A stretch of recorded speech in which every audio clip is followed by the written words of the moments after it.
The first night the alien princess spoke to me, the sky above Earth was still scarred from the last war. Not a war between countries, but the short and violent conflict between humans and the Varelian Empire, her people. The war had ended 8 months ago, but the fear had not.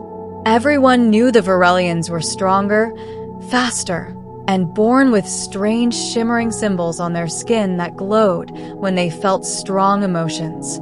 I had never spoken to one before the peace exchange program chose me by lottery. My name is Evan Hale, age 26, junior technician at Orbital Repair Station Delta 9. I was not a soldier. I had never carried a weapon, but I did understand machines, pressure seals, and cooling vents, and I could follow safety rules better than most. Maybe that was why they trusted me with her. Princess Aerith Vaisali, daughter of the Varelian Empress, sent to live on Earth for 1 year as a peace guest. The government hoped it would calm rising anger on both sides. My job was simple: take care of her housing needs, show her around the station, and make sure she did not feel unsafe. Nobody told me she would be living in the room next to mine. Nobody told me her species avoided cold. And nobody told me she would knock on my door at midnight asking to borrow my warmth. Beginning, the princess with quiet eyes. Princess Aerith arrived on a quiet afternoon. I remember how she stepped off the shuttle ramp, slow and careful, like the metal floor might break beneath her. She was tall and slim, wearing a silver suit that shimmered like water. Her skin held faint glowing lines, pale blue symbols that curled across her neck and arms like living tattoos. When she looked at me, her eyes didn't seem dangerous. They seemed tired. "Human Evan Hale," she said gently. "Are you the one who is assigned?"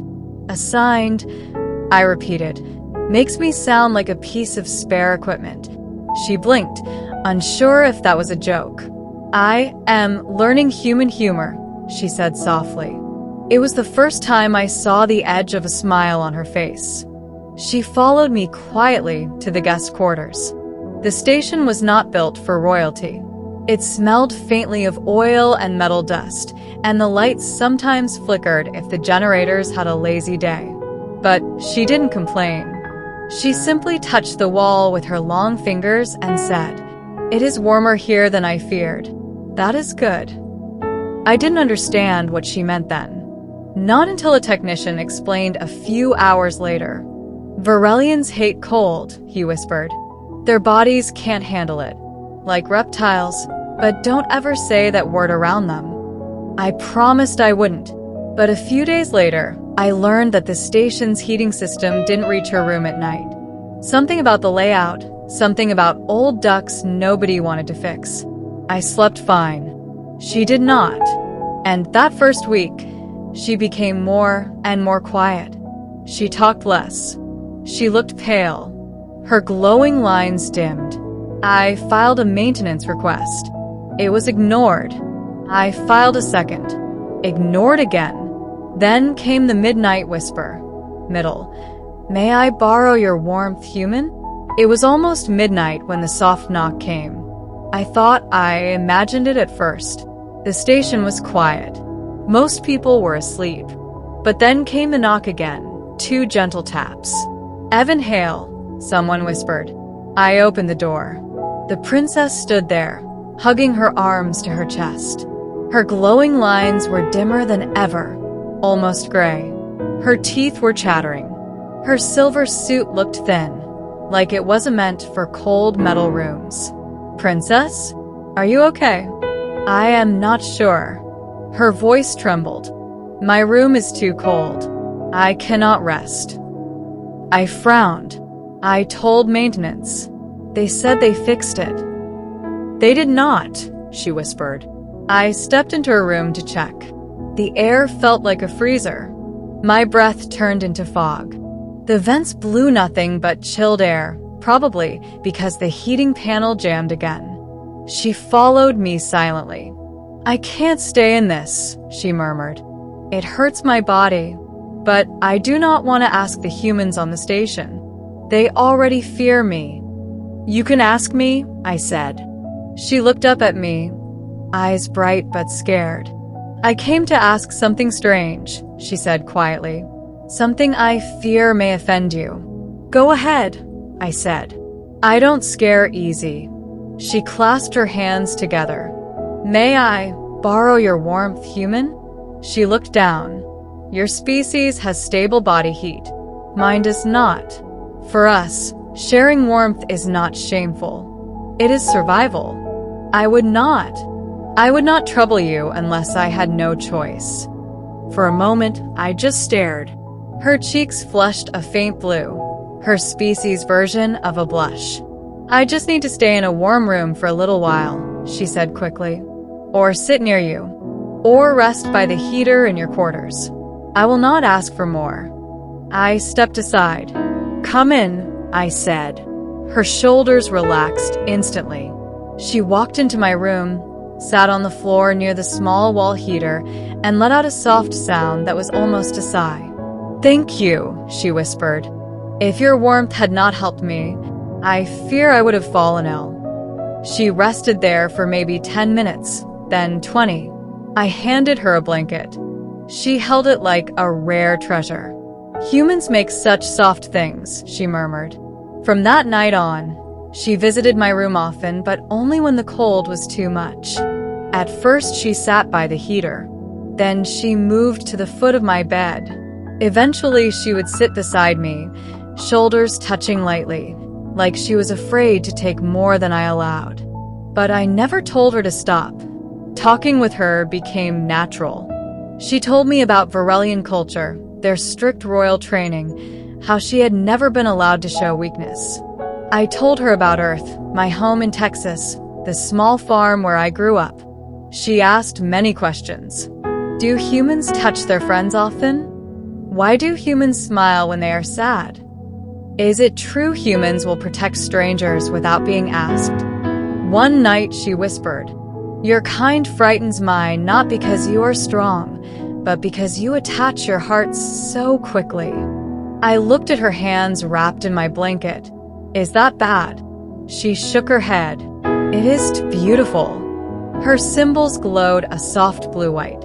But things changed the night the accident happened. The attack in the maintenance bay. A group of workers didn't like aliens. They made rude comments when she walked past.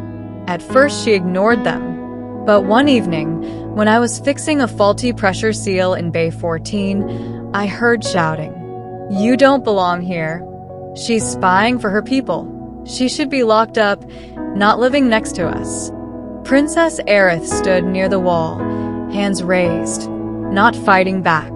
Varelians were strong, but she refused to use force on humans. It was part of the peace agreement. I stepped between them. Back off, I said. She's under Earth protection. She's a danger, one man growled. You don't know what she's planning. She's planning to stay warm, I snapped. That's all. They didn't listen. One of them pushed her. She stumbled, hit a metal crate, and cried out in pain. Her glowing symbols flickered violently. That was when I grabbed the nearest tool, a long metal torque rod. If you touch her again, I said, voice shaking with anger, you'll answer to me. They stared at me like I was insane. You defend an alien? Yes, I said, because she needs help, and because she trusts me. For a moment, nobody moved. Then, slowly, they backed away. Be careful, Hale, one hissed. People will think you're choosing their side. I'm choosing the right side, I said. Huge difference. When they finally left, I turned to the princess. She was sitting on the floor, breathing hard. Are you hurt? I asked. No, she whispered, but I am frightened. I offered my hand. She took it. Her symbols glowed warm against my skin. You protected me, she murmured. Of course I did. No, she said, shaking her head. You do not understand, Evan. Varelians believe warmth is more than heat. Warmth is trust. Warmth is loyalty. Warmth is bond. When we share it with someone, it means something deep. She looked right into my eyes. And you gave me your warmth long before tonight. The night, she cried. She didn't return to her room that night. The heating there still didn't work, and she was shaken. I let her stay in mine, offering the bed while I took the floor. But she shook her head. Your floor is warmer than my entire room, she said softly. She sat beside me on the bed, hugging her knees. Do humans cry? She asked. Yes, I said. A lot. She nodded slowly. My people do not cry easily. Not because we are strong, but because we are trained not to show fear. She looked down. But tonight I cried. I cried before I came here. I reached out and touched her hand gently. She didn't pull away. You're safe, I said. I'm right here. Her symbols brightened, soft, glowing lines that faded from blue to a warm, golden hue. That color, she whispered, only comes when we feel deeply protected. She leaned her head lightly on my shoulder. Warmth, she murmured again. You give warmth without fear, without demand, without wanting anything in return. Humans are strange. Is that good strange? I asked. She smiled softly. The best kind. Ending when the station fell silent. 2 months later, a power failure hit the station. The lights went out. Heating panels shut down. Emergency systems triggered, but they were slow. The whole place felt like a freezing metal coffin. Princess Aerith shook uncontrollably. Without warmth, her species could collapse in hours. I wrapped her in every blanket I owned, held her close to keep her warm, and checked the systems. The main generator was damaged. Only a manual restart could fix it, outside the station walls, in the cold vacuum walkway. A human could do it, a Varelian could not. I have to go out there, I told her. No, she whispered. If you die, I will never forgive myself. If I don't, you'll die. She grabbed my arm, eyes glowing with fear. Evan, I cannot lose your warmth. You won't, I said. I promise I'll be back. It took 20 minutes to reach the generator panel. My fingers went numb in the suit. The cold bit into my bones. But I kept going, thinking of her blue glowing skin and soft voice whispering at my door. May I borrow your warmth, human? I forced the panel open and restarted the core. The lights across the station came alive. When I returned, she ran to me instantly. Her hands gripped my arms, her voice shaking. You came back, she breathed. I promised, I said. She pressed her forehead gently against mine, a Varelian gesture of deep trust. Evan Hale, she whispered, your warmth saved me again. But now, I want to offer mine. Her symbols glowed gold, brighter than I had ever seen. My people will ask what happened here, she said. What I learned living among humans. And what will you tell them? I asked. She smiled. That one human taught me the truth. Warmth is not weakness. Warmth is strength shared. I held her hands. And what do you want? I asked softly. She looked into my eyes, brave and certain for the first time since we met. I want to stay beside the human who gave me warmth in my darkest night. And in that quiet moment, in that simple room on a cold metal station, 2 worlds began to change, because one alien princess whispered at midnight, and one human answered without fear.